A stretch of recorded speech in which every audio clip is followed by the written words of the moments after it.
Ayo, back at it again with another video. Thank you all for watching. You've been doing phenomenal with viewing videos lately, so thank you. So this is not a video that I certainly don't want to make, but I feel the need to talk about it because I firmly believe that the Russians will do something with the Zaporizhia nuclear power plant. What that would entail, I don't know. I'm convinced they'll probably blow it up in some form or fashion, which is a scary thought. But this is the Russians we're talking about, you know. Everyone's like, oh, they won't blow the Novokakhovka Dam in Ukraine. And then everyone was like, oh, would you look at that? The dam is blown up and water is rushing through it. So here is the deep state map. Novokakhovka Dam right here, or was. Exit out of that. Yeah, so the dam was right here on the map, but not to be, no longer. The reservoir came rushing down the Dnieper, down to Kherson, down into Black Sea, and ultimately the river is wider than it normally is because typically there was a reservoir here, but the Russians blew up the dam, and they're like, "Oh, we didn't do it. We all know they did it." They're trying to gaslight us, and I hate to break it to you, Russia, it's not working. We all know. Literally, the whole world knows. Anyways, so strategically for the Russians, they blew up the dam here, and would you look at that? You don't need to have a whole lot of people here covering this area, because if you don't,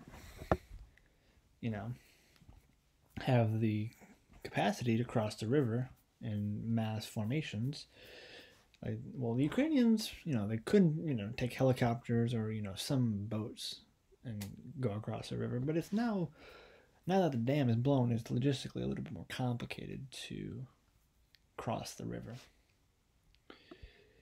So there's not a whole lot of force posture right down here, because it's not impossible, but it's pretty damn impossible to cross the river at this point.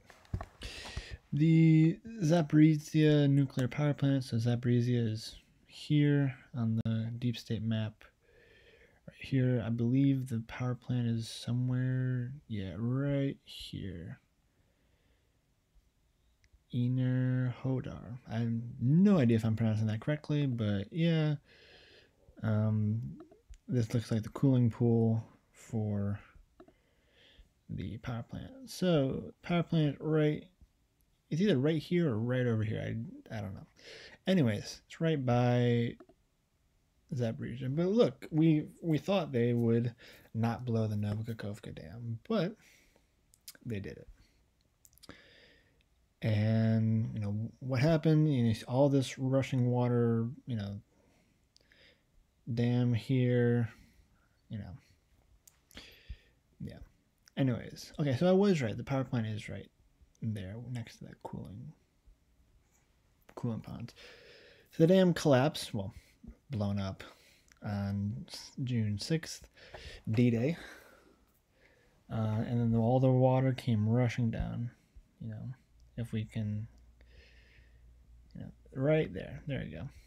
Water came rushing down. You look at it before, there it is. After, all the water came rushing in. The Guardian did a good job on this article. So if you look at the blue, that was what the river was, and then now there's the orange of what the river is. If all the water rushing down, some water going up the Inhulets River, down most of the water, though, flooding down towards Kherson and into the Black Sea. Some pictures, some more pictures, some more before and afters, humanitarian impact. All in all, Guardian did a really good job on this article. But I say this because the Russians are planning to blow up the nuclear power plant, which this is Russia we're dealing with. So you might think they're, sane. They are not. We thought they wouldn't blow up the dam, and well, that assessment didn't quite work out. Anyways, Budanov, who is the chief of Ukraine military intelligence, warns of dangerous escalation. This was June 23rd, 2023. But this has been going on for a while. We've been talking about power plant in Ukraine ever since the war began. At the very beginning of the war, Chernobyl exclusion zone was captured by the Russians. We got a deep state map again.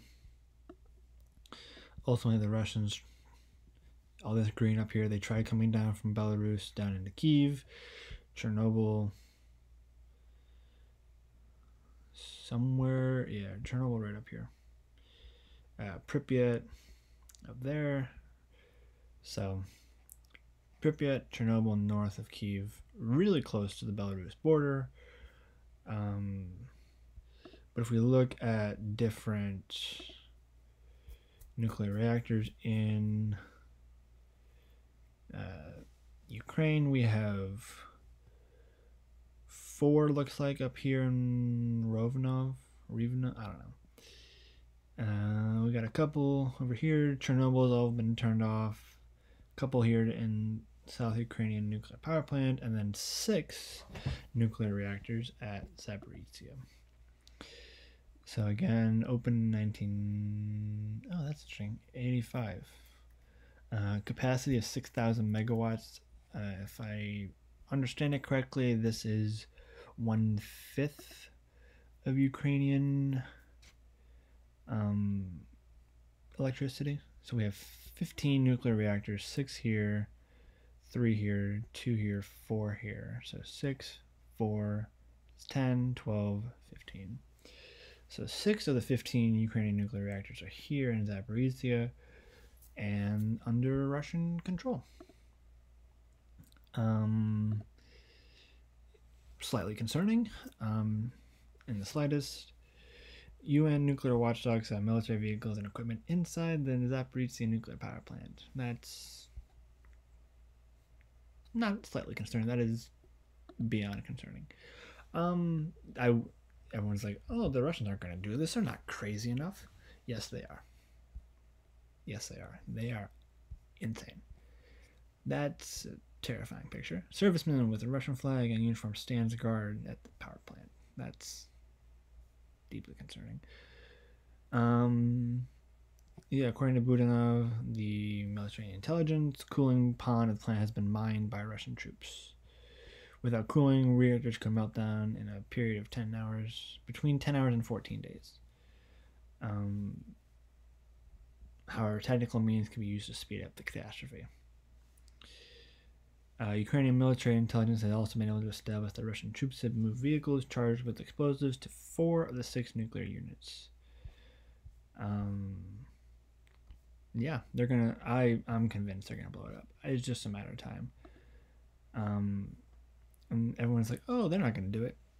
Yeah, they probably will. This is the Russians we're dealing with. If their front collapses right here and the Ukrainian counteroffensive right now is pushing from the Dnieper all the way to Vuhledar. You see all this movement along the line right here. They're probing and they're, shaping operations of the counteroffensive. Obviously, there's movement right here. The green and blue. They're seeing if they can move towards Tokmak and towards Melitopol. There's movement right here in the line. Trying to see if they can get down towards Polohi, down towards Andriivka, and towards Berdyansk. And lastly, there's movement along the line from Vuhledar all the way over towards Velika Novosilka. There's some recaptured territory right here. The Russians captured all of it. The Ukrainians are trying to push and probe in that area to see if they can get towards Mariupol.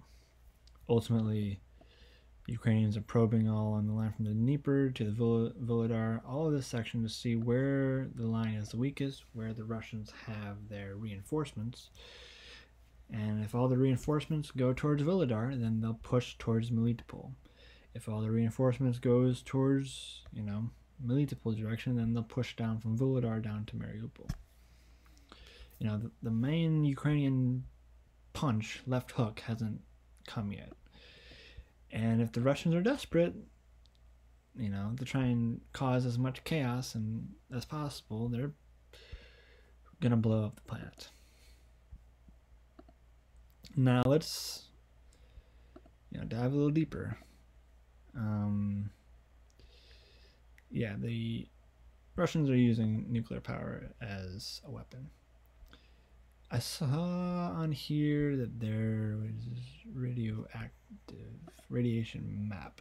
Yeah, so if they blow it, you see all the radiation spill over into Romania and Moldova and Hungary and Czech Republic and Slovakia, and Poland's going to get a bunch of it, and the Baltic states are going to get a bunch of it.